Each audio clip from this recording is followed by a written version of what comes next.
a deadly plane crash in Russia, Trump's possible mugshot, and why thousands of octopuses are hanging out off the coast of California. I'm Jeff Pierre, and this is The 7 from The Washington Post. It's Thursday, August 24th. Let's get you caught up with today's 7 stories. Number 1.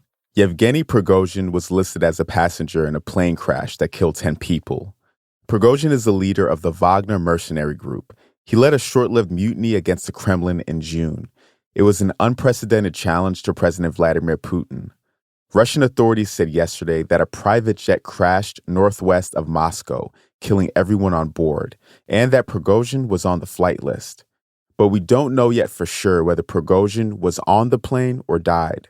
Russian and U.S. officials have not confirmed it, but if he has died, it would be a stunning end for Putin's rival.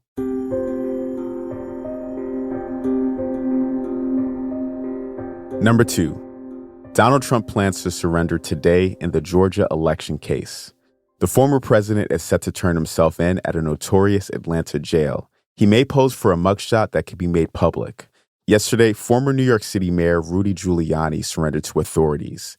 Giuliani, Trump, and 17 others face charges that they plotted to overturn Trump's 2020 election loss in Georgia. You can watch Trump surrender live on our homepage and YouTube channel tonight, starting at 7 p.m. Eastern.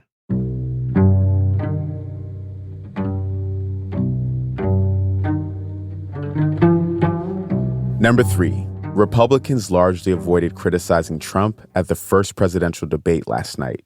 Instead, they took shots at each other. I've had enough already tonight of a guy who sounds like ChatGPT standing up here.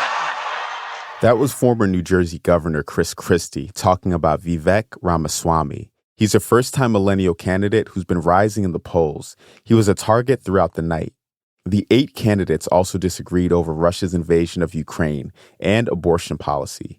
Here's former South Carolina Governor Nikki Haley and former Vice President Mike Pence arguing about whether a federal abortion ban would be possible. Don't make women feel like they have to decide on this issue when you know we don't have 60 Senate votes in the House. 70% of the American people support legislation but to ban 70% abortion of the after Senate a baby is does capable not. of experiencing pain.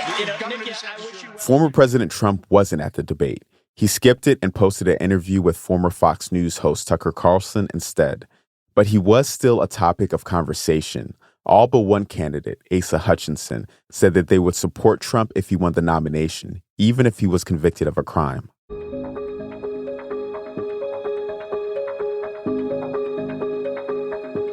Number 4. Japan started releasing water from Fukushima's nuclear plant today. For years, tanks have stored contaminated water from the plant, which suffered one of the worst nuclear disasters in 2011.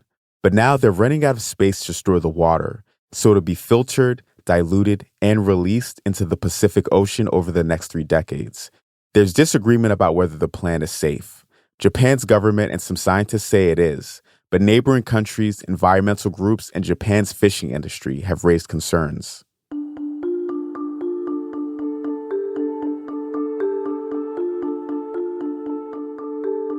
Number 5. Guns killed a record number of children in the U.S. in 2021.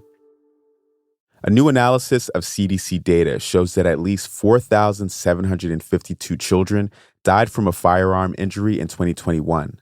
That's an increase of almost 42% from 2018. It was the second year in a row in which guns were the top cause of death among U.S. children and adolescents. 2020 was the first year that gun deaths surpassed cars, drug overdoses, and cancer. And provisional data from 2022 suggests that firearms were the top cause of child death in that year, too.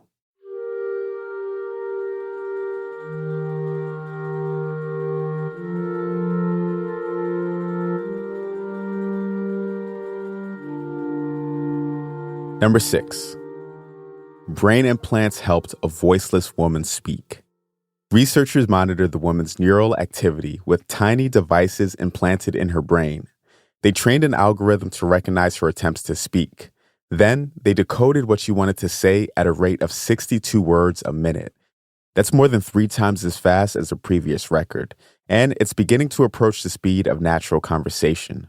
This was an important milestone in the quest to restore speech to people who have lost the ability to communicate, and the technology that was used in this new study is improving rapidly.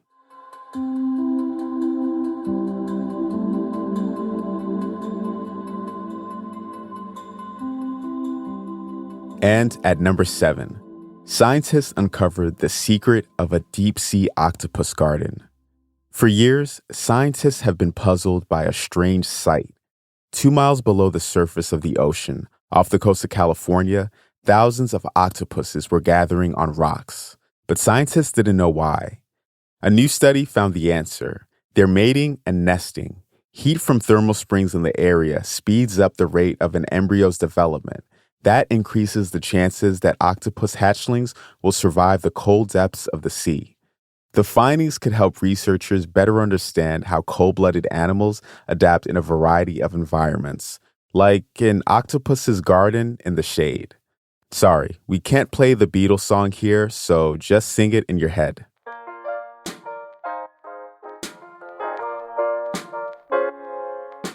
That's the show for today. Don't forget that you can get this podcast as a newsletter every morning. You'll find links to videos and all sorts of stuff. Click the link in our show notes to subscribe. I'm Jeff Pierre, and I will meet you back here tomorrow.